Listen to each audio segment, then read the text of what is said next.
اسی طرح سے صحابہ سے کوئی عمل ایسا ملتا ہو جو یہ بتا رہا ہو کہ یہ عمل اگر انہوں نے کیا ہے اور اس صحابہ کہیں کہ ہم ایسا ایسا کرتے تھے اللہ کے نبی صلی اللہ علیہ وسلم کے زمانے میں، تو اس کو بھی اگرچہ وہ چیز دیکھیں دو صورتیں ہیں. ایک تو یہ کہ جیسے ہم نے پچھلی روایت دیکھی، اللہ کے نبی صلی اللہ علیہ وسلم کے سامنے ایک آدمی نے نماز پڑھنی شروع کی، آپ نے کہا فجر کی تو 2 ہی رکعتیں ہیں. آپ کو یاد ہوگا روایت ہم نے پڑھی تھی، اس میں آپ صلی اللہ علیہ وسلم کا دیکھنا ہے، مذکور ہے، آپ نے دیکھا ہے کہ آدمی کو پڑھتے ہوئے. لیکن اگر روایت ایسی ہو کہ صحابی یوں کہیں کہ اللہ کے نبی صلی اللہ علیہ وسلم کے زمانے میں ایسا ہوتا تھا، ہم ایسا کرتے تھے، اس میں تذکرہ نہیں ہے کہ اللہ کے نبی صلی اللہ علیہ وسلم کے سامنے عمل ہو رہا ہے، وہ تذکرہ اس میں نہیں ہے.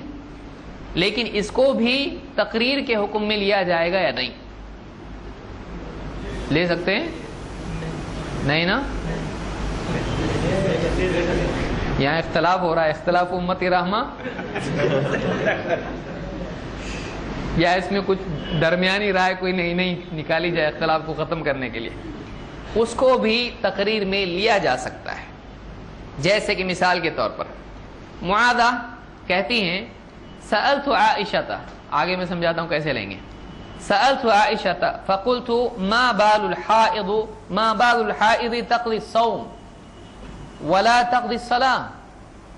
کہتی کہ میں نے حضرت عائشہ سے پوچھا کہ ایک حائضہ عورت حیض کی حالت میں مینسز میں جو ہوتی ہے، وہ عورت روزے کی قضا کرتی ہے لیکن نماز کی قضا نہیں کرتی، ایسا کیوں؟ نماز زیادہ اہم ہے، روزہ اسلام کی بنیاد. حدیث آپ نے سنی تو پہلے نمبر کس کا آ رہا ہے؟ نماز. اور وہ تو 5 ٹائم کی دن میں اتنا اہم ہے، روزہ تو سال میں ایک بار ہے 30 دن، وہ بھی کبھی 29 بھی ہو جاتے ہیں. تو کیا وجہ ہے کہ ایک حائضہ عورت روزوں کی قضا کرتی ہے لیکن نماز کی قضا نہیں کرتی؟ فقالت احروریۃ انتی، حضرت عائشہ نے سے پوچھا کہ کیا تم حروریہ ہو، یعنی کیا تم خارجی ہو جو صرف قرآن کرتے ہیں؟ اس زمانے میں ایسے لوگ تھے صرف قرآن. تو کہا کہ کیا تم حروریہ ہو؟ قلت لست بحروریۃ ولکنی اسأل. انہوں نے کہا کہ نہیں، میں حروریہ نہیں ہوں، بلکہ میں تو بس پوچھ رہی ہوں، میں معلوم کرنا چاہتی ہوں کہ کیوں ایسا. قالت کان یصیبنا ذلک، عائشہ نے فرمایا کہ ہم کو حیض کی حالت پیش آتی تھی. فنؤمر بقضاء الصوم ولا نؤمر بقضاء الصلاة، تو ہم کو حیض کے سلسلے میں روزوں کی قضا کا حکم دیا جاتا تھا لیکن نماز کی قضا کا حکم نہیں دیا جاتا تھا.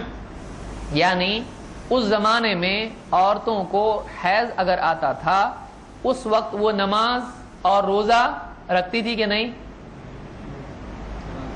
رکھتی تھی؟ رکھتی تھی تو قضا کا مسئلہ ہی نہیں آئے گا، رکھ کے پھر قضا ڈبل. تو نہیں رکھتی تھی، اسی لیے تو قضا کا مسئلہ آیا. یعنی عورتوں کو قضا کرنا ہی کرنا ہے، لیکن کس چیز کی قضا کرنا ہے؟ کہا کہ ہم کو حکم کس چیز کا دیا گیا؟ روزوں کی قضا کرو، لیکن نماز کی قضا کا حکم نہیں دیا گیا. حکم دینے والے کا ذکر یہاں پر ہے نہیں ہے، لیکن یہاں پر معلوم ہے کہ حکم دینے والا کون تھا؟ تو اب یہ اس زمانے کی بات بعد میں کر رہے ہیں، اس میں نہیں کہ میں فلاں سامنے تھی اللہ کے نبی صلی اللہ علیہ وسلم کے آپ نے دیکھا اور آپ نے یوں کہا، اس میں کچھ نہیں ہے. اس میں اس زمانے کی طرف اشارہ ہے کہ اس زمانے میں ایسا ہوتا تھا.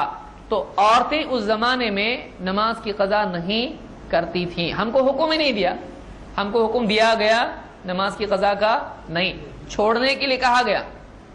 یہی وجہ ہے کہ قضا ہے کہ نہیں ہے، تو اس وقت میں نہیں پڑھنا ہے. لیکن بعد میں اس کی قضا ہے کہ نہیں؟ نماز کی قضا نہیں، ہم کو پڑھنے کے لیے کہا ہی نہیں. تو نہیں پڑھتی تھی، اس پہ اقرار باقی رہا. تو یہ بھی اس زمانے کی طرف اگر اشارہ ہو کہ ہم اللہ کے نبی صلی اللہ علیہ وسلم کے زمانے میں ایسا کرتے تھے یا ہم کو ایسا حکم دیا جاتا تھا، تو اس صورت میں وہ بھی حدیث میں شامل ہوتا ہے. اس کو بھی تقریر فی حکم المرفوع کہا جاتا ہے، وہ بھی مرفوع کے حکم میں ہے. اس کو امام البخاری اور مسلم دونوں نے روایت کیا ہے. اسی طرح سے جابر بن عبداللہ رضی اللہ عنہ کہتے ہیں